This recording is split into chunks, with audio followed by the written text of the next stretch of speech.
Boa tarde a todos aqui que estão presentes, a todos que estão assistindo online de outros lugares, de outras cidades, de outros estados. Hoje a gente termina um ciclo, né, de 4 reuniões sobre o Fire.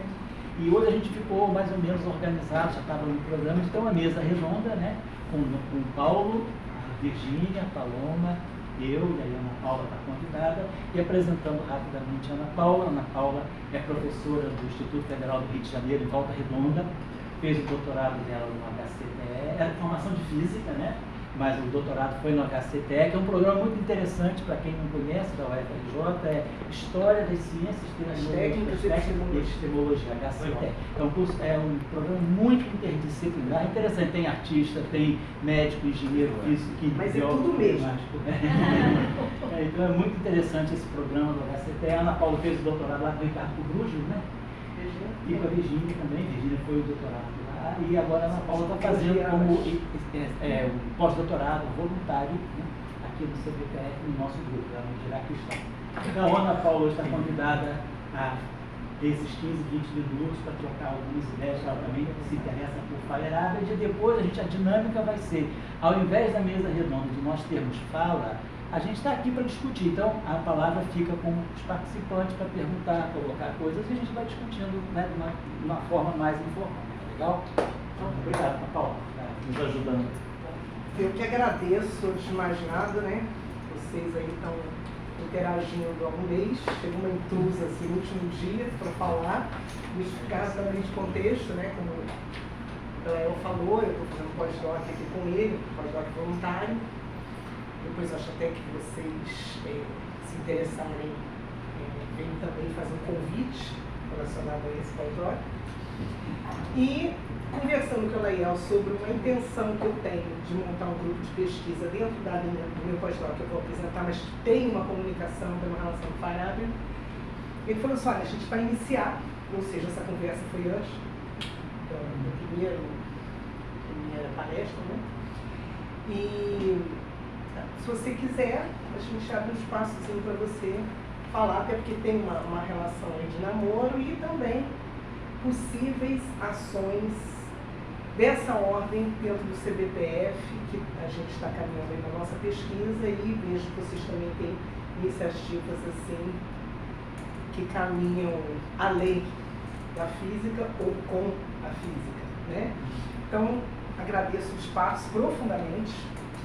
Me esforcei dentro do contexto que vocês, inclusive, vocês vão entender, para assistir as falas, então alguns aqui me sinto até íntima, porque aquela coisa que todos fazemos hoje, de assistir fazendo outra coisa, mas a cabeça lá e volta, né? Então assim, eu assisti a primeira toda, a segunda toda, a terceira eu estou devendo, mas vou assistir, mas me senti muito em casa com as falas, então fui me animando. E peço desculpas, porque a minha intenção era participar de todos, mas por uma questão pessoal que o Léo conhece bem, eu não pude, mas estive presente de forma remota, né?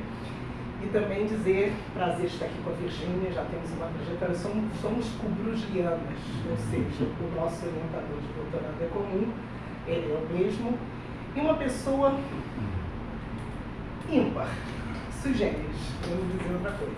Bom, primeiro me apresentar um pouquinho para vocês, e já me apresentando, seria um pouco o que eu fui construindo à medida que eu comecei a relacionar o que eu tinha vontade de trocar com vocês, trocar um convite talvez ao final, com o propósito de vocês, que era Faraday acima de tudo, mas um Faraday muito contextualizado, né? Então foi contextualizado pelo professor Geraldo profundamente, gostei muito da fala e depois a Virgínia veio falando, e assim foi o Elael na segunda, São Paulo. Então assim, fui tentando me imbuir de interseções para que a gente pudesse realmente fazer valer a pena a minha fala aqui nesse momento, né? Então fui tentando. Primeiro eu queria falar para vocês, baseado numa fala da Virgínia, na primeira, que a Virgínia disse assim, começo com uma contradição, ou quase começo com uma contradição, porque aqui estamos falando com especialistas de Faraday, e Faraday era um anti-especialidade. Isso me chamou muita atenção porque isso, muito eu. Vou explicar por quê. E você colocou dentro da tua releitura do porquê que ela era anti, era por conta de Farabi imaginar que uma pessoa ultra especialista, ela se engessava do ponto de vista cognitivo. Achei muito legal você colocar a questão da cognição. Primeiro que tem tudo a ver com Farabi, mas acima de tudo é uma reflexão que a gente faz pouco.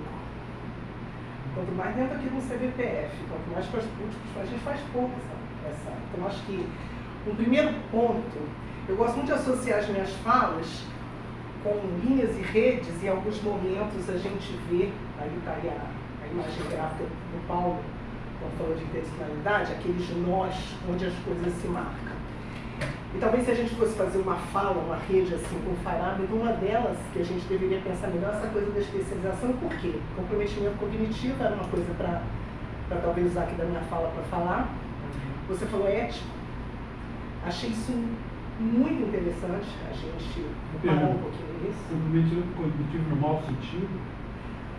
Sim, segundo a fala da professora Virgínia, um comprometimento cognitivo e a qual eu compartilho. Por que eu compartilho? Porque, na verdade, quanto mais a gente se especializa, mais a gente depura com profundidade e mergulha profundamente no recorte do conhecimento. Não tem outra forma. É porque a gente não pensa nisso, porque nós somos direcionados para sermos especialistas. Mas isso eu acho que é uma discussão legal para a gente ver. Matemática não recorta nada. Eu sou matemática também.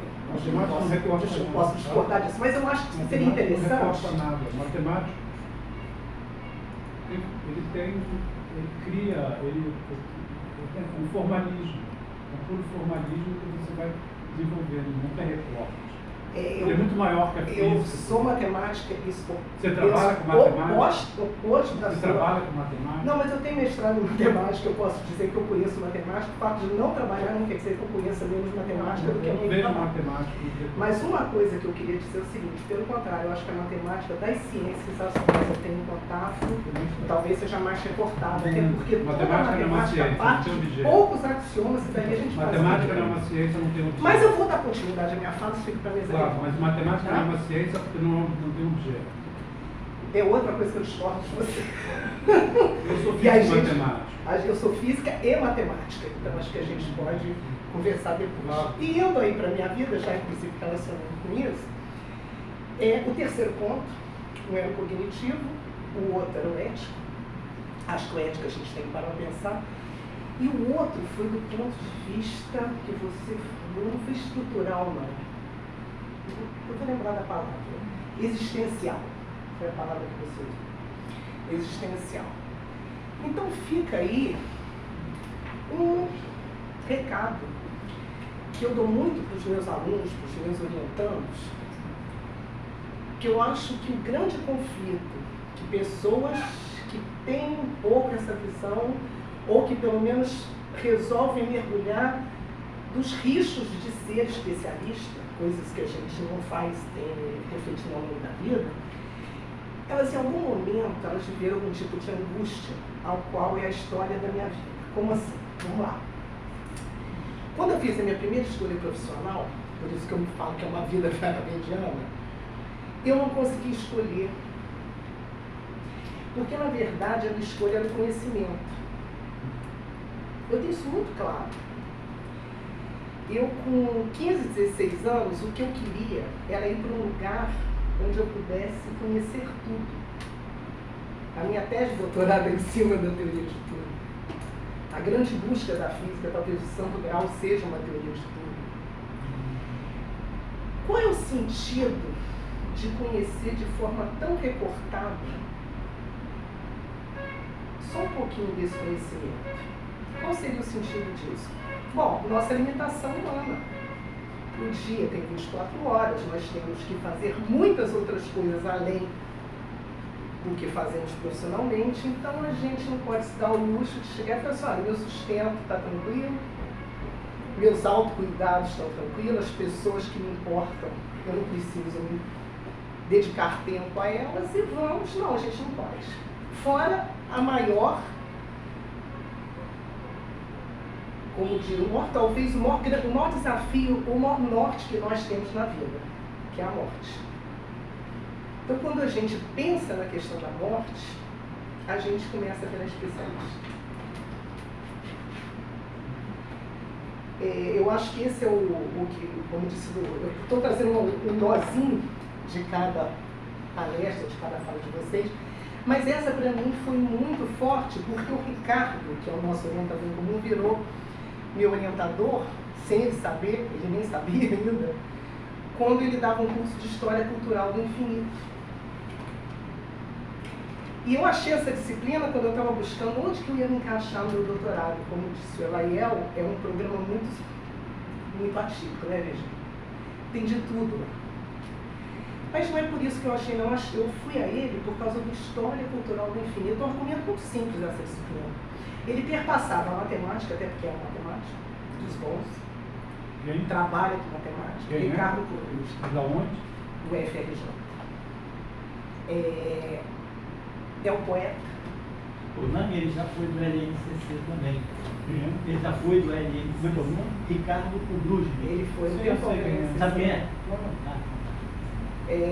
E ele caminhou ao longo da vida dele para outros saberes, outros conhecimentos, além da formação. Mas ele sempre disse que o maior argumento dele, ele ia defendendo essa disciplina onde ele perpassava as artes, a matemática, as ciências. Muitos iam lá como ouvintes, né, Virgínia? Eram os maiores teoremas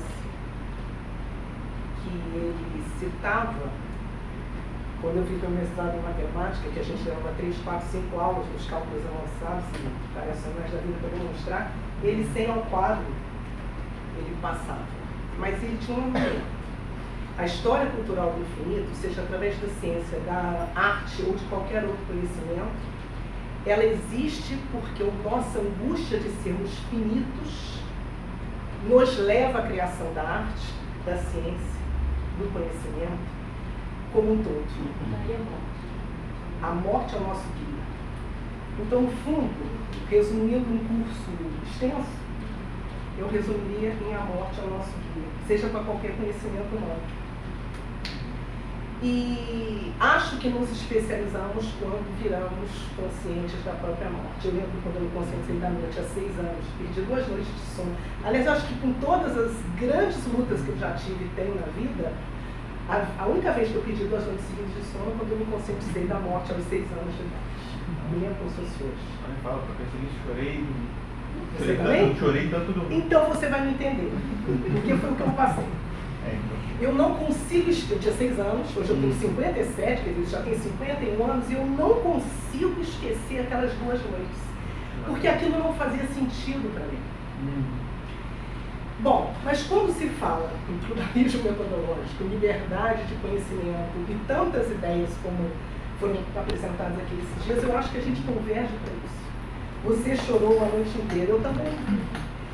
E acho que até hoje, se eu me remeter àquele sentimento, eu choro. Porque tanto esforço, todos aqui têm uma história, não estariam aqui à toa. E é com conhecimento ou com arte, que para mim é a mesma coisa. Né? Então, que eu começo a minha tese de doutorado com um trecho do Galeano que diz a função da arte. A arte é aquilo que nos ensina a olhar. Eu acho que a melhor definição que eu conheço de arte é isso, é que nos ensina a olhar. A ciência não nos ensina a olhar como arte. Por isso que eu estou dizendo que eu estou em dívida aqui com a terceira palestra. E aí, nesse momento, indo para a minha vida, passando rapidinho pelo projeto de pós-doc, eu pensei, na época, que a minha escolha seria para o mais básico dos básicos. Gostava de muita coisa. Naquela época eu já dava particular de quase todas as disciplinas da escola e não aceitava, eu mesmo não aceitava nota menos de 9,5. Eu era muito ligada no conhecimento, eu não estudava muito, se querem saber. E fui para a física. Entrei na física em 84, um ano que fazer física era muito, uma época, que fazer física era muito diferente de hoje. Às vezes eu falo dos meus alunos, né, dos meus orientadores, vocês não sabem o que é resolver um Jackson sem internet, sem gabarito. No MESBAC, sem internet, sem gabarito. Né? Fazer todas as contas que eu fiz, tem que fazer na vida, sobre o átomo de hidrogênio. A minha, eu fiz tudo, saí da referencial de massa e cheguei na equação, 72 páginas, fiz questão de fazer tudo. No físico hoje não faz mais essas coisas. Mas eu queria ler. Então fiz a física. Quando eu me conscientizei, e foi no 5º período de física, que o físico tem uma coisa que me agredia, porque o meu lado matemático não conseguia aceitar aquilo, o físico às vezes para na expansão ali no 3º, 4º, 5º termo, isso não mexe mais, e eu jogo para lá, eu acho que todo físico, o físico que não viveu isso não virou físico. Eu acho que você vira física nessa hora. Se fosse não é possível, tá ali aquela coisa maravilhosa, você expande, a partir daqui eu corto. E eu disse, quer saber, eu vou fazer matemática também. Eu acho que não foi simples assim, teve circunstâncias pessoais que favoreceram, me formei em matemática. E aí, a vida me levou para outros caminhos, porque eu gosto muito de uma frase de John Lennon, que a vida é o que nos acontece quando estamos fazendo muitos planos. E eu sempre, enfim, aí foram questões de minhas necessidades financeiras, entre outras coisas, comecei a dar muitas aulas, tanto que hoje uma das aulas que eu namoro muito é a área de ensino, de educação, ela ia me ver muito nessa linha por conta de conversas nossas. Eu também estou muito na área da filosofia da ciência e estou mexendo com os retornos aí para voltar a trabalhar com teoria da unificação, mas isso é uma outra conversa. Foi dentro da minha tese que isso renasceu. Imbuído da vontade de fazer filosofia, eu dava aula há 15 anos atrás, numa época que a rede Estácio de Sá era complicada, mas não tanto quanto hoje, e tinha direito para tudo que é lado, eu queria fazer filosofia, não era possível, eu falei, quer saber? Vou fazer direito. Pelo menos eu tenho algo que vai na essência, pelo menos, da moral ou ética humana. Achei que não passaria do 2º ou 3º período, me apaixonei, falei assim, eu tenho essa veia das humanas também. Terminei o direito também. Não exerço, eu sou professor, tenho vida de professor universitário, sou professor do UFRJ, a gente tem um regime de dedicação exclusiva, não posso ter nenhuma atividade onerosa nem. Mas quem sabe um dia, o fato é que consigo, pro bono, ajudar muita gente hoje, inclusive a minha própria mãe, com a formação jurídica. Eu acabei que fui fazer um teste, fazer uma OAB de teste para ver como é que era, passei, de primeira. Então eu sou advogado, mas é um luxo, né? É um luxo. O mestrado, eu namorei muito a sociologia da ciência porque eu fui para uma área de ensino de física, mas que é o CTS, que dentro do nosso HCT é o Science Studies lá com... E o doutorado eu realizei a minha vontade de fazer filosofia. Então, a minha tese, ela namora muito conversas que vocês tiveram aqui em vários momentos, até porque vocês citaram muitos pré-socráticos, e a minha ideia era isso. Confesso que eu achei muito poucas bibliografias no mundo, porque realmente ela... Eu acho que ninguém fez algo assim, mas é algo que eu estou dando continuidade aí, aqui no pós-doc, porque eu acho que a gente precisava de estudos, e é isso que eu faço. Então hoje é isso que eu faço, entre outras coisas, que eu acho que é o ser humano, eu tive que pôr um marco inicial, pus uns pré-socráticos, vocês citaram muito Anaximandro e tantos aqui, mas eu pus o recorte inicial ali, mas eu entendo que a humanidade, desde que supostamente se imbuiu da matriz epistemológica grega, ou seja, século VI a.C., a partir de antes dali era outra matriz epistemológica, não podemos dizer que era uma epistemologia, mas a partir de lá a gente pode dizer que o que o homem sempre buscou, chamado centro grau do conhecimento, agora está lá na física. É uma torre. Uma teoria de tudo. Theory of everything. Torre. Teoria de tudo. Tá? É chamado santo grau da física. E o que eu pesquisei é que, tanto discutindo sobre ciência aqui, e os hereges do século XX que usaram contrariar o conceito de progresso, como vocês falaram, os 4, né? A gente pode dizer que o que eu queria provar é que por trás, mesmo a busca científica do porte, da história do pensamento como a teoria de tudo, o homem parte sempre de alguns pressupostos que eu chamo de dogmáticos, mas são concepções de mundo, são visões de mundo. O Elaiel, na palestra dele de 2 semanas atrás, não fez outra coisa além de falar da elegância e da beleza. Vamos parar para pensar. Por quê? A natureza escolhe o mais belo. Não tinha que ser assim.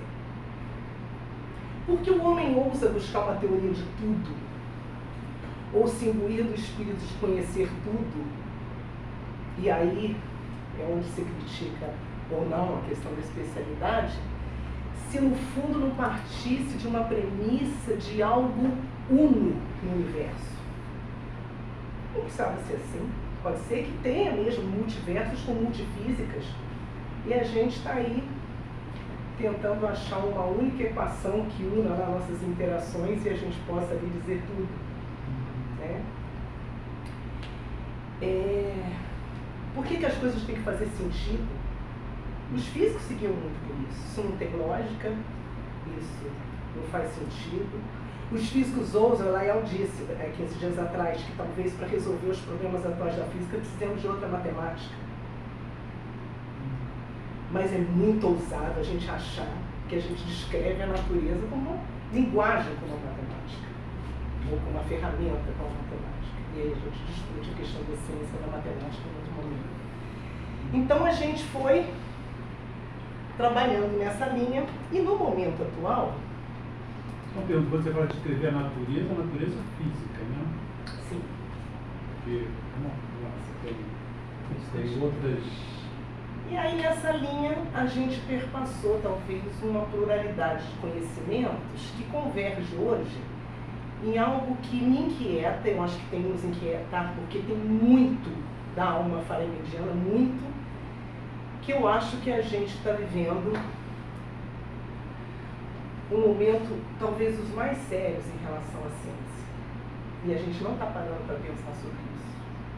Ah não, mas se a gente perpassar a história do pensamento, todos os grandes marcos ou mudanças de paradigma, e você combinando rapidinho, se tinha essa sensação, mas algo me diz, e apenas uma intuição. Nós falamos tanto de intuição, então eu estou indo na minha intuição, a minha intuição me diz que esse momento é particularmente diferente. Eu até cito ali, são coisas minhas da minha cabeça, mas eu acho que eu sou de uma época, e muitos de vocês também são, onde o nosso grande temor era o hecatombe nuclear. Anos 80, 70, 80. Isso só começou a mudar com a queda do Muro de Berlim em 1990, então eu me tornei ciente da vida, jovem, sobre o medo de uma hecatombe nuclear, de uma terceira guerra mundial, de uma guerra nuclear. Né? Quem é daquela época viu filmes como The Day After, tantos outros. E eu acho que hoje nós temos 4 riscos na mesma proporção. Eu vou falar 4 que são hipóteses e premissas da minha pesquisa. Então aqui eu estou usando falar de premissas, porque eu estou apresentando uma ideia, mas que vocês vão ver na interseção com Feyerabend. A primeira premissa é a mesma dos anos 80. Quem acha que ainda não temos o risco de uma hecatombe nuclear, eu acho que não conhece o mínimo de geopolítica do nosso momento. Não precisa olhar para as Coreias, não. Basta olhar para como que está acontecendo a guerra agora na Europa. Está norteada por arsenal nuclear. A essência dessa guerra são as mesmas premissas dos anos 80. Então a gente tem aí, número 1, o risco de extinção, sim, que era aquele mesmo espírito dos anos 80. Os mais jovens talvez não lembrem, mas é só pesquisar um pouquinho. Mas é a mesma. E o mundo vive tremendo aí com os testezinhos que ninguém quer falar a respeito. Oi? Até na Lua estão querendo jogar a bomba. Até na Lua. Tem que fazer um estudo bem diferente do contexto da Lua, mas vamos lá. O segundo, talvez, grande risco de extinção que a gente não esteja... Tá bom, a humanidade está pensando aí na questão do planeta, né? Isso aí é fato. Então a gente tem outro risco maior. Mas a gente não está pensando no risco. A gente não, tem pessoas pensando. Os mais pensadores do que eu vou falar agora estão pensando no risco de extinção por isso, que é da inteligência artificial. A gente não está muito pensando nisso ainda. Mas quem concebeu a inteligência artificial está pensando. Tanto que o criador do ChatGPT, junto com mais 50, se eu não me engano, aí desculpa, a informação não está muito precisa, recentemente fizeram uma carta para a humanidade dos riscos de extinção com o tema. Quem aqui já usou o ChatGPT? Nossa, só? 1, 2, 3, 4? 5. Bom, para eu não... Quem aqui usa bastante para dizer aqui para os que nunca usaram o que é?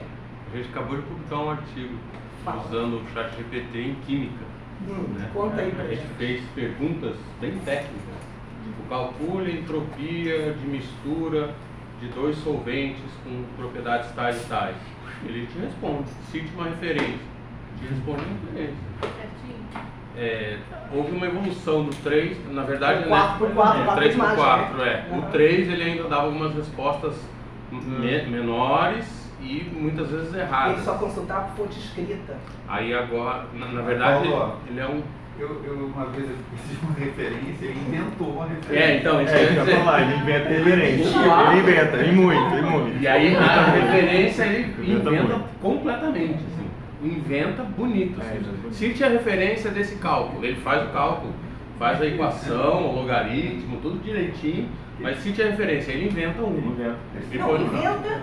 Dá para usar então de E calculadora? Dá pra usar de calculadora. Era isso, aí começa legal. O problema não é inventar. A Porque a questão humanidade ver se inventou o cálculo coisas e serve. continua inventando e vai inventar sempre. O problema é que ninguém vai anotar. Pois é. Uma reflexão coletiva agora. Pensem só, a gente tem um dispositivo que ainda é pré-histórico perto do que vai estar daqui a 10 anos. Pensa o ChatGPT daqui a 10 anos. Então o ChatGPT, essa pergunta toda para ele, ele vai te responder. Né? Eu já fiz alguns testes dos mais estranhos e as respostas, quanto mais preciso você for na pergunta, palavra-chave, gente, algoritmo, coisa simples de entender. Ele vai para a palavra-chave, a quantidade de dados que a gente tem hoje na rede, né? E ele vai aprendendo dele mesmo. Tem um aluno meu, estava dando uma aula para esse grupo de mestrado na sexta não, está na outra sexta. E eu comentando sobre isso, porque eu acho que aqui a gente está discutindo os anárquicos do século XX. Então o professor Geraldo começou com uma apresentação brilhante sobre os 4, falou um pouquinho de cada um, né? E a Virgínia entrou no primeiro dia costurando o porquê que eles eram, até na mente, eles saíram como os... Gente, isso é século XX. A gente precisa de uma nova filosofia, a gente precisa de uma nova matemática, mas a gente precisa de uma nova filosofia para entender isso. A crise que se tinha da ciência no século XX, movida a uma série de acontecimentos, uma série de conquistas da humanidade, eu acho que já foi. Já foi. A gente está correndo um risco de extinção real. O que a gente lia, não sei se vocês leram, mas eu li muita ficção científica nos anos 80, nos 90, Alvin Toffler, Arthur C. Clarke, Um Estranho numa Terra Estranha, e daí a gente vai para eles, que era quase sempre a mesma filosofia, as máquinas, né? A gente vê tanto isso em filme, mas isso é real. Porque na hora que tiver só selecionando algoritmo para as informações chegarem para mim através de algoritmo, e a gente não conseguir mais triar o que está certo e o que está errado, desculpa, acabou.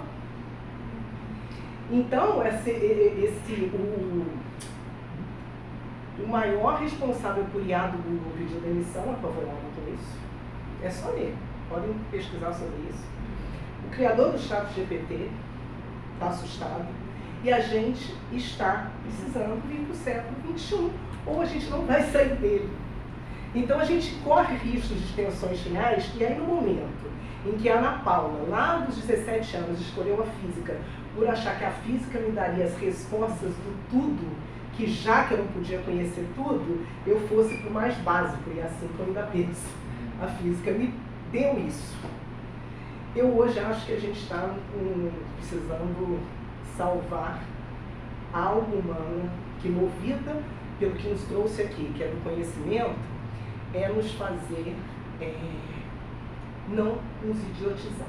Eu acho que a luta hoje é contra a idiotização. E a gente vai fazer uma compra no supermercado, a gente vê idiotização. As pessoas não conseguem mais fazer 10 menos 7. Isso é grave, gravíssimo. Porque no momento que não se faz mais 10 menos 7, você não faz coisas muito mais básicas. A gente você está falando com matriz epistemológica, grega, ocidental, anglo-saxônica, judaico-cristã, tudo isso. Porque a noção de número minha também é formatada por essa cultura. Mas eu estou falando de pessoas da minha cultura, que não conseguem mais fazer um 7 menos 10 menos 7. Para onde a gente está indo? Então, eu fiquei pensando, Elaine, o que eu podia trazer de contribuição nessa minha fala, porque as falas foram todas muito boas e cada uma no seu recorte. Eu acho que a gente costurar, eu acho que é o que talvez a gente mais tem que trazer de Feyerabend é essa questão de uma certa anarquia. A gente precisa estar falando tanto de ser disruptivo, a gente dá essa liberdade de pensamento, mas temos que pensar realmente diferente de tudo que se pensou até agora. A gente precisa se salvar. Nesse sentido, não vai dar tempo, eu vou falar só de alguns conceitos que eu trago aí na minha pesquisa e alguns de minha autoria mesmo. Que eu criei o conceito de jovens analógicos. Os jovens... Ainda tem 10? Eu também não estou pensando. Que os jovens analógicos são as pessoas que hoje têm de 40 a 70 anos. São pessoas que adquiriram sua relação com o conhecimento e com o mundo sem a internet. Então, tem alguns jovens analógicos digitalizados. Eu me enquadro nessa. Eu sou uma pessoa digitalizada. Eu domino bem, se precisar. O que eu preciso fazer ali, eu faço. Eu raramente preciso de ajuda. Então, eu me digitalizei. Mas a minha mente é analógica. Eu ainda acho que as pessoas que têm de 40 a 70 anos hoje serão os heróis para esse planeta. Porque os jovens com menos disso têm outra plástica cerebral. E eu acho que aí entra a educação, eu acho que a educação mais tem que olhar, chamada neuroeducação. Como que essa plástica cerebral está fazendo? Porque eu entendo, eu chamo de geração Shallow, em homenagem. Está tudo muito raso. As pessoas estão se idiotizando e sentar para adquirir conhecimento com profundidade não é mais prática humana. As pessoas que fazem isso não conseguem, é muita dispersão. Não está dando. E a gente está no universo da física. Como é que você vai aprender física se você não mergulhar muito a fundo? Desculpa, não dá. Eu passei 4 dias fazendo as contas lá. Do jeito que eu queria 10. Fazia com a Elinho, que fez ali publicado com a gente. E ele não adotava a coisa na mesma que na veia e falava assim, não tinha rede. A gente não tinha nem Pachelas. Como é que uma pessoa faz isso hoje? 4 dias mesmo, aliás, 3 foi sem dormir. Uma outra coisa, que foram os jovens sem redes sociais, cujas vivências não eram registradas e compartilhadas. A relação com o outro era diferente. A gente curtia muito, mas curtia bem diferente. Como é que essa plástica cerebral dessas pessoas que aprendem tudo de forma muito rasa, que a formação está muito junto e não consegue mais distinguir o que é verdadeiro e o que é falso, ou o que é uma referência correta de uma referência criada, isso é muito sério, como também pessoas que o tempo todo estão se sentindo expostas. Que é uma privacidade que a minha geração teve. Isso influi. Nesse contexto, aliás aqui, nesse contexto, a gente tem que entender que, em termos de geopolítica mundial, também está acontecendo coisas muito fortes. Esse avanço da extrema-direita não é só uma questão ideológica. Por trás disso são coisas que a gente precisa entender. E quando, no segundo encontro, foi o Paulo, que falou tanto da troca de ideias com diferentes, não foi? O Paulo falou sobre isso? Enfim, um de vocês... multidisciplinaridade. Não, ele falou de inter, ele não falou de multi. Inter, né? Ele não falou nem da trans, ele falou da inter. Né? Mas o que eu chamo a atenção é que esse movimento, ele se baseia em algumas premissas, como por exemplo,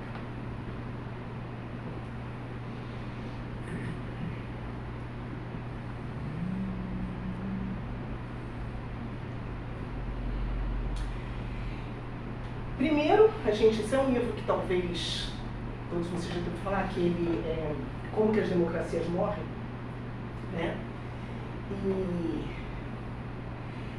E esse caminho para o autoritarismo que a gente está vendo é novo, não é o caminho autoritário tradicional da história. Ele usa as próprias premissas da democracia para mudá-la. É ruim? Bom, o que isso tem a ver com ciência? Tudo. Porque, na verdade, a gente pode...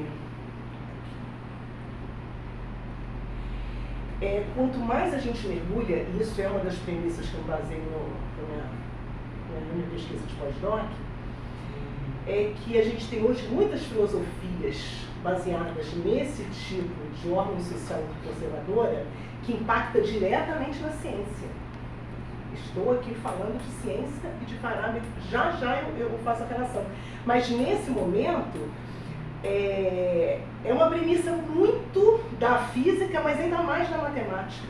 Se você tem outros axiomas, se você tem outras bases, então se a gente mergulhar fundo nessas ideologias ultraconservadoras, a gente viu isso aqui no Brasil. Destrói-se o que tem. Destruir a cultura é uma estratégia real de aquisição de espaço político. E como não atingir a ciência nisso? Então,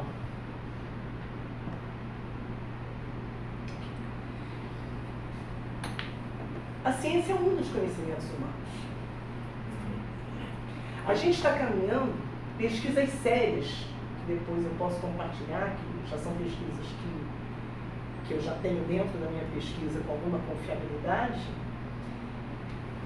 Não existe mais países mais desenvolvidos ou menos desenvolvidos dando resposta diferente nisso. 70% da humanidade hoje desconfia da ciência. 70%, em média. Aí você fala assim, mas são países com contexto cultural de conhecimento, não. Estamos falando de França, estamos falando de Japão, estamos falando de Europa, estamos falando dos Estados Unidos. E aí seus respingos por aqui. Então, quando a gente fala em salvar alguma coisa, é numa linha disso. Algo tem que ser feito para redesenhar e intervir nesse momento. E eu vejo as pessoas que estão enxergando um pouco isso muito espantadas. Muito espantadas. A gente está muito espantado. Passou, gente. Não é a hora mais de estar espantado. É hora da gente fazer alguma coisa. Né? Aí um pouco do que eu já falei, na questão da idiotização. Talvez uma coisa interessante a gente dizer que são muitas as empresas que hoje prestam serviços de encontrar personalidades persuasíveis. A gente basta olhar para o mundo, o que são personalidades persuasíveis? Se você tem uma escolha a fazer e sua posição é muito definida entre A e B, essa coisa é polarizada, Você tem A e B como opções. Se você está muito definido para o A, você não interessa, nem para o B. O que interessa é quem não está definido. Esses são os persuasivos. E as redes sociais hoje é muito fácil identificar quem são, para quaisquer contexto de escolha humana, quem são os persuasíveis. E a estratégia é simples, gente. Encontra aquela banda de pessoas que não sabe se estão no A ou no B, enche essas pessoas de fake news, direciona, os algoritmos estão direcionando. Ah, então você é a favor disso? Então, te enche de notícias. Se for para aquele lado, isso não acontece, ou isso acontece. Pronto. O Brexit foi isso. O Brexit está escrito ali, ó. Acho que eu não cortei. Aquela chemical. Eu cortei. O Brexit, eleições por aí que não são poucas, muito perto das nossas, daqui. E muito longe daqui também. O Brexit foi isso. Foi a Cambridge Analytica, a mesma que trabalhou na eleição do Trump em 2016. Né? Quem está por trás da Cambridge Analytica é o Steve Bannon, que foi assessor do Trump, que é assim com vários líderes de extrema-direita ao longo no mundo. Matteo Salvini, família Bolsonaro e tantos outros. Essas pessoas se comunicam muito bem e usam essas redes, esses algoritmos, e a gente está aí, só estudando ou não pensando nisso. Né? Ah lá, falei sim, eu não te cortei não. Do Brexit, enfim. E aí a gente tem, para encerrar essa coisa da ciência, eu queria só dizer para vocês o seguinte, aqui são alguns dados, boas pesquisas, afeta Nações Unidas, França e Japão, 77% também declaram desconfiar da ciência. Foram 144 países dentro dessa pesquisa da Wellcome Trust, e no Brasil foram feitas perguntas do tipo, se você tiver que escolher entre uma informação científica e uma informação religiosa, onde você se ancora, né? E essas pesquisas estão acontecendo ainda bem, mas eu acho que isso aí é uma coisa interessante de colocar, né?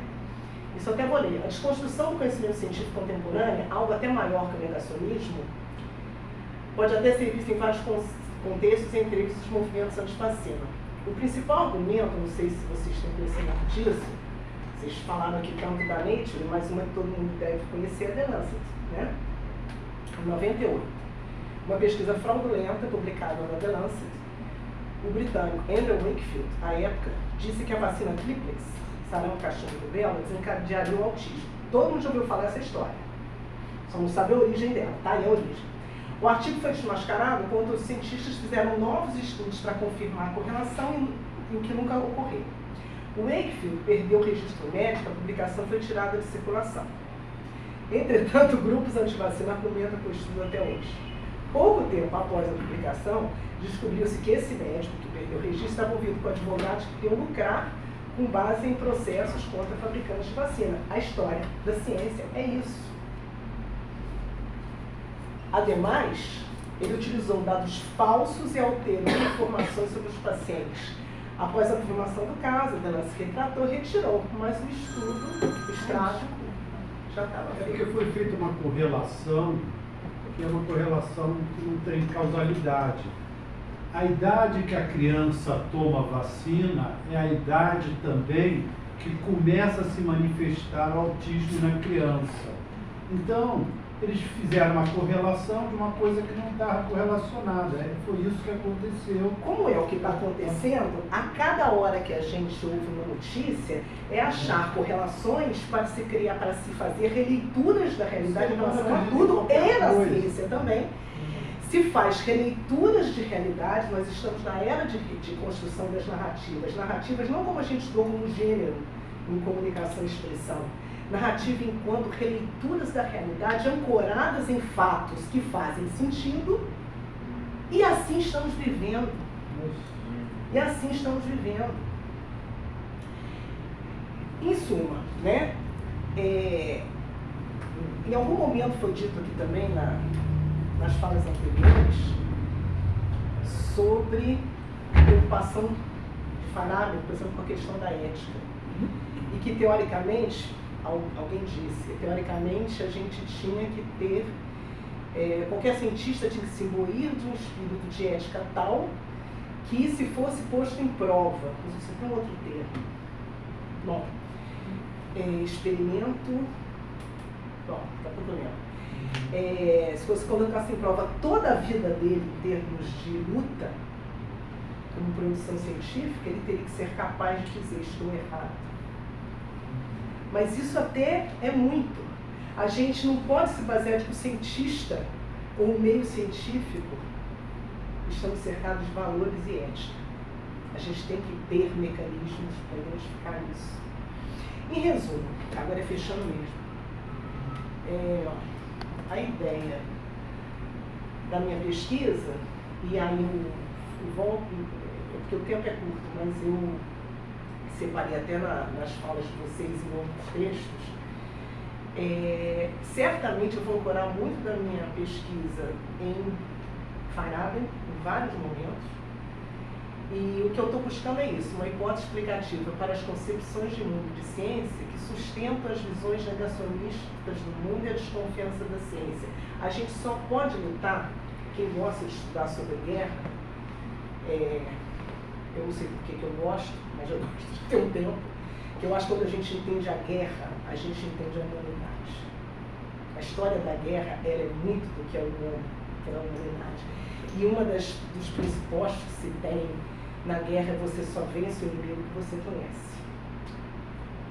Né? Então, nessa linha, a minha ideia é conhecer o inimigo. A gente precisa discutir mais isso. E, fechando mesmo, agora eu juro que eu fecho, com uma questão bem farabiantiana, que é... Não, isso vai na fala, não perder mais tempo. Eu costumo dizer que o que mais sempre me atraiu em Feyerabend, desde que eu comecei a estudar com esses filósofos, foi a questão da transgressão. E acho que estou vindo aqui trazer a todos um chamamento a uma nova filosofia. Ancorada nesses quatro, acho que precisamos de uma nova filosofia que dê conta desses riscos que temos, da inteligência artificial, desses valores, desse momento em que a sociedade não dialoga, e, acima de tudo, transgressão. Porque se eu conseguir salvar o mundo um pouquinho, eu acho que isso que movimentou cada um de nós aqui, talvez como foi do conhecimento, salvar o mundo um pouquinho, eu acho que os jovens analógicos, a gente precisa se unir para salvar o mundo, esse chamamento que eu falei, eu vou violar 4 princípios. Sendo feyerabendiana, eu vou cometer 4 transgressões. Uma é por ser mulher. Falou-se tanto, você fez homenagem, né? Esqueci o nome dela. Emineta Direito. E falou tanto, quer dizer, a gente nem lembra, olha que absurdo, né? Um por ser mulher, outro por ser latina. Né? A gente não pode esquecer que as coisas aqui são como são. Tudo bem, eu tenho a cidadania italiana também, mas isso foi uma luta, eu nasci lá, minha cultura é daqui. E aí isso aí pode me abrir outras portas, mas portas práticas, porque a cultura, a concepção de mundo é a daqui. A outra é que daqui a 3 eu entro na fila dos idosos, o que é muito bom. Mas a gente vive uma época de idadismo. Ou seja, eu penso exatamente o contrário, mas eu acho que a minha alma é meio na linha do Feyerabend mesmo. Eu não penso como as pessoas pensam, isso é desde pequena. Eu acho que muito mais velho melhor nesse ponto.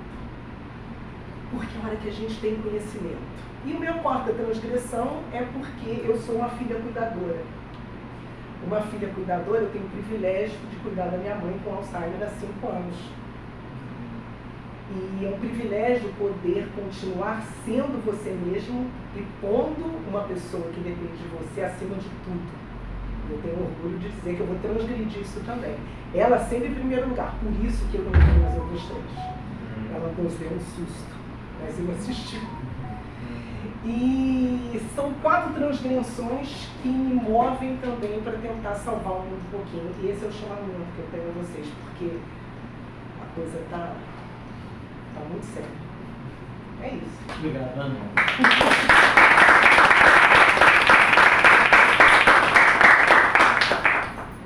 Bom, pessoal, então a gente pode fazer um intervalinho agora e depois a gente retoma para o trabalho grupal. A Nami quer fazer uma pergunta direta agora, Nami? Por favor. Uma colocação, pois não? Pois não? Pois não. O primeiro é uma falácia que existe de inteligência artificial. Isso não existe. Se você pega o livro do Penrose, ele desenvolve um pouco isso, mas o que ele foi fazer foi beber lá no Gödel. O Gödel, ele mostra que se você tem um teorema de incompletude, não existe inteligência artificial. Não existe. Não é possível uma máquina, tá certo, finitista, uma máquina de Turing pensar. E fica bem claro, se o teorema de incompletude está certo, não é possível isso. Isso é um artigo do Gödel que ele não publicou.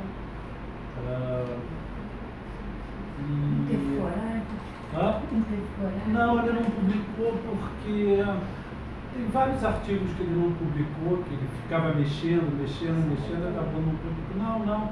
É um artigo sobre fundamentos da matemática, a discussão entre logicistas e socialistas, formalistas. Não é isso. Mas não existe inteligência artificial. Não adquire consciência? Tem a ver com... você não pode construir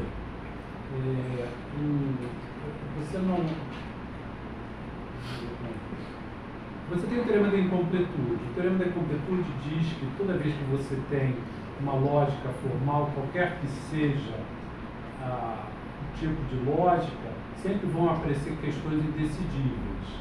E essas questões indecidíveis, elas são respondidas quando você vai ampliando a coisa. Então a matemática é como se fosse uma coisa viva, ela cresce, é inaxionível, ela não tem limites. Mas o nosso cérebro funciona. Nosso cérebro não é o pensar.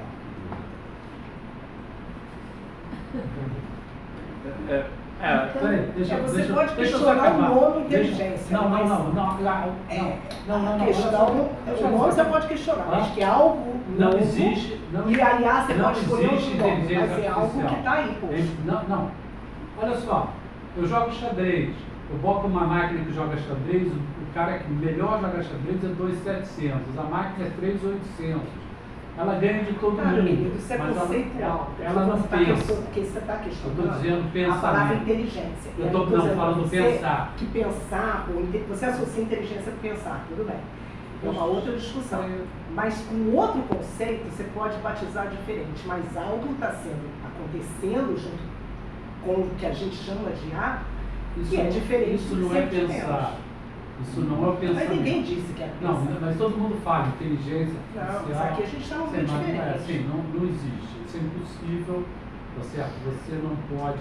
Porque se você. Até porque você tem que definir o que é inteligência. Né? É o que eu estou dizendo. Tem que definir o que é inteligência. Então, para definir o que é inteligência, você fecha o conceito. Quando você fecha o conceito, você elimina as outras formas de inteligência.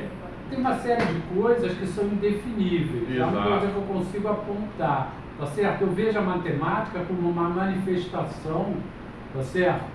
Do pensamento, uma forma. Olha como quando você começa a fazer. Quando você manifestação começa, do ser. do ser aí, do Dasein, chama como quiser. Tá bom, do ser aí, do Dasein. Ótimo. Tá certo. Então não existe inteligência artificial. Outra coisa, essa visão de teoria do todo, que vem dos gregos, ela está meio abandonada. Peraí, um momentinho. Vem dos gregos, não. Vem de sei lá de quem, mas não interessa. Se quiser, eu falo. Tá bom, da onde vem, mas porque você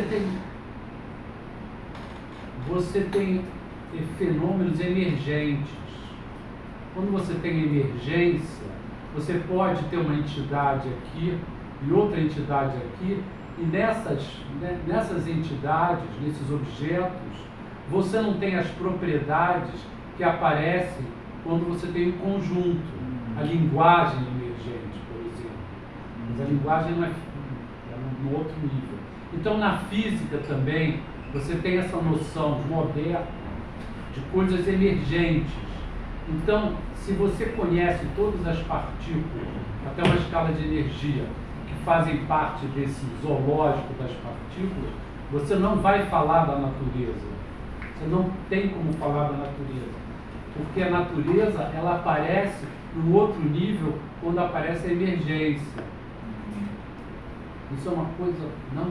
É apenas uma forma de ver, respeitosa. Tá? Olha só. Isso Isso daí... aí para respeitar o diferente. Não, não é diferente. Isso é como se está... diferente. Não, não, É não. uma visão sobre o que você entende como tudo. Não. Mas a gente pode discutir o que é Olha tudo só, com a gente dizer as par- não, é uma coisa tão natural quando você tem uma transição de fase, quando você tem vácuos diferentes, quando você tem excitações. É claro que você está dentro dessa coisa. A física moderna, ela está dentro dessa visão que eu estou falando. A física moderna do século XXI é isso que eu estou falando. A física moderna é A até o física- século XIX. Não, tá? a física moderna que eu estou falando do século XXI pensa nesse sentido, entendeu? Então você tem quase partículas. Quando você pega a matéria condensada e mexe no éter e começa a criar quase partículas, porque a matéria condensada ela faz isso, ela cria excitações que a gente... Então, o que são partículas, né? Tá certo? Na verdade, são sempre quase partículas a la Landau, porque são sempre excitações do éter, do vácuo, do estado, do ground state, tá certo? Então, quando você vai para isso e começa a estudar transições de fase, fenômenos coletivos, você vê que o seu entendimento não pode ser, você não pode explicar a formação de uma galáxia pensando que se você estudar os átomos que fazem parte da galáxia, tá certo? Junto com a gravitação, você vai entender a galáxia. Porque você tem fenômenos que acontecem que são emergentes. Uma coisa tão natural isso, Daniel. Sim, não. Perfeito, não, é certo, o todo, né? O todo é diferente. O muito, né? E você nunca pode ficar com o número finito de grau. Sempre a diferença entre o finito e o infinito. Assim, uma outra coisa, os físicos não param no finito. Qualquer físico moderno, ele vai para o infinito, mas ele tira do infinito um resultado, como extensão analítica. Não existe mais não existe física finita. Física finita não te leva a lugar nenhum. Uma teoria de campos é uma teoria que vai falar que são operadores funcionais, coisas do tipo, são sempre com infinitos. Você não pode fazer uma teoria boa finita. Isso não existe. Você precisa do infinito. E do infinito, você chega no resultado finito, vê extensões analíticas. O que nós medimos são extensões analíticas, sempre. Nós medimos, então não existe a teoria de... Tem um paper do Jacques muito interessante, por que você não pode ter uma teoria de campos finita? Não tem sentido. Sempre, você precisa do infinito. Como na termodinâmica, você precisa do limite termodinâmico. As coisas acontecem quando você está no infinito. Essa é uma discussão, assim, bem interessante. Transcendental. Porque... Não, gente... uma coisa técnica, uma coisa simples. Não, é uma discussão, assim, bastante... O Dirac, por exemplo, né, ele sempre colocava a ideia de que a boa teoria, ela deve ser finita, no sentido de que você controla a matemática. Mas o que você está falando, o que a gente aprendeu é conviver com os infinitos. A liberdade assintótica da QCD, ela está no infinito. Se a gente não tivesse a renormalização e o infinito, a gente não ia ver a função. Você precisa de infinitos para fazer Precisa, isso. pois é. Você sempre trabalha com teorias que estão... Que você tem operadores unbounded o tempo todo. Não tem sentido você falar de teorias finitas. Mas assim, Como mesmo, o que você mede é finito. Certo. Não, o que a gente mede Que são observáveis locais. Mas Sim. eles são finitos e nós sabemos Como você mede. organizar a partir dos infinitos. Né? Então, Porque os infinitos estão lá. Né? Mas é uma questão. vamos dizer assim, se a gente olhar bem, só terminando, porque esse debate já está muito técnico para a gente imaginar que o público aqui é muito longo. Mas assim, Nando, eu acho que é importante que você está levantando essa discussão do que é realmente uma unificação, quando a gente fala de emergência, né? Então a gente tem hoje até formulações de gravidade como sendo a gravidade como sendo um fenômeno emergente, não também um fenômeno fundamental. Então, essa Mas vai botar a culpa em outro lugar. Não, pois é, a discussão é uma discussão da física, né? Hoje, né? O que é realmente fundamental e o que é realmente emergente. Quantum fields. Fundamental são quantum Os fields. campos quânticos são fundamentais. Isso são os objetos que hoje a gente Vai. sabe trabalhar. A gente está nessa há não sei quantos anos. No momento que eu tinha as forças de Newton com ação à distância, com velocidade infinita, tem um problema aí. Qual foi a grande sacação dos caras? Não. Tem campos que se propagam com velocidade infinita. Então, campos clássicos que aparecem no século XVII, XVIII, XIX, e quantum fields que aparecem nos campos do século XX, são os objetos matemáticos que hoje nós temos para descrever a natureza física. As interações. A natureza física, as interações e muito mais do que só as interações. Porque você pega fenômenos que vão além dessa coisa. Se você pega a turbulência, entendeu? A turbulência você não vai usar uma outra coisa. Mas acoplado a esses campos que você está falando, isso é fundamental. Você está falando é plenamente verdade. A gente tem a discussão também do vácuo, né?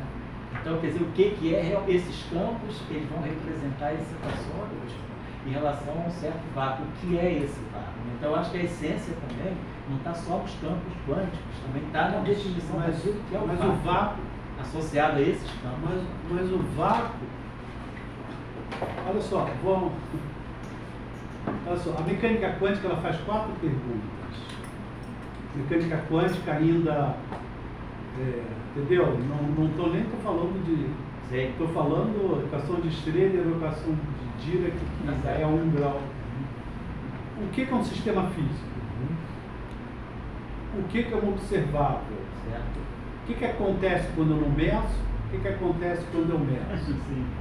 Sistemas físicos, espaço de Hilbert dos estados, separável de preferência. Não separabilidade é problemática. O que são observáveis? Operadores hermitianos. O que acontece quando eu não meço? Equação de Schrödinger. Quando acontece quando eu meço? Foi lá. Colapso. O colapso que está na minha cabeça, não está no objeto. O colapso é um formalismo. Sim, formalismo. É formalismo, blá blá blá. Entendeu? A teoria de campos, ela também vai fazer isso, a mesma coisa, ela não vai escapar disso. Então, ela vai trabalhar agora com os operadores, tá certo? Que vão ser observados, mas com valores esperados. Então, não existe, o vácuo não é o espaço de Hilbert, o estado de mais baixa energia, o vácuo, não está sozinho dos operadores. Não, certamente. Você precisa das excitações a partir desse. Você vai compreender a partícula ou a quase partícula se você definir um vácuo. Né? Sim, mas... Senão você não tem, você não sabe o que é partícula. Se não tiver o vácuo, você não sabe o que é partícula. É um éter. É um éter. Vamos lá. Obrigado, Nando, pelas colocações, são ótimas.